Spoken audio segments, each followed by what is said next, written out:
hype is building for another football game. Another opportunity for Eli Reinhardt to showcase his coaching skills. They're lining up pre-snap in smash. Maybe I'm not taken as seriously by some of the other colleagues that I have because, it's different. Reinhardt is the maestro behind the record-setting offense at North Crowley High School.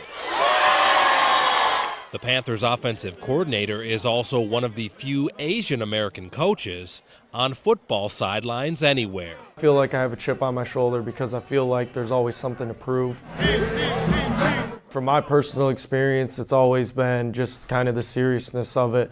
How much knowledge does he really have? But to discredit Reinhardt's football knowledge based on his race would overlook the upbringing that shaped him. I was probably one of 2 Asian people in the entire community. I really don't know anything about mom and dad besides, I think height and weight was the only thing provided. Eli was born in South Korea and adopted as a baby. And it just so happened that the Reinhardts are a football family. Eli, and along with my other 2 sons, were all raised up here on the practice field. Dennis Reinhardt has been the head coach at Montrose High School in Michigan for almost 3 decades. Eli would play quarterback and hand the ball off to the other 2, and they'd hit the dummies with each other and go through the ropes. Fully immersed in the game from a young age. We were playing in the state championship game in '98, so Eli would have been 5 years old.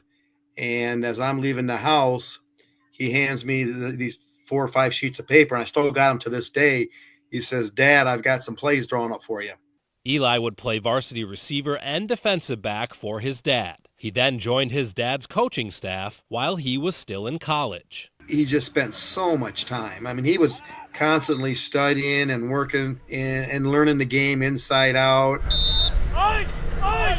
Ice! His knowledge of the game eventually took him to the college level, but it was there when the realities of looking different came back. Interview and not getting the job, feeling like you're overqualified or that this should be something you'd be able to do. The frustration put his coaching career at a crossroads. I feel like if I would have stepped away from coaching because I didn't look like a lot of the other coaches, I felt like I would have always missed it. He decided to move to Texas and get back in the high school ranks. And after a year in Austin, he got his shot at North Crowley. Coming out of the interview, it was a no-brainer. The guy, everything that I could throw at him as a defensive guy, he had an answer for.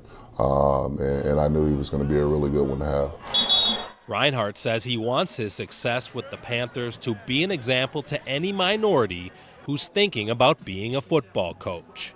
I feel like it's important just to give people some hope and be able to see that there's other people having success and you don't have to be worried about climbing the ladder and having issues getting to where you want to be ultimately because of what you look like. He is blazing his own path. I think he just needs to continue to be who he is. He's a genuine guy, and he's going to do well in our profession. The maestro who's earned his place on the sidelines. Kind of got to shed that victim mentality about it and really put your head down and go to work and prove to people, why you should be in these places.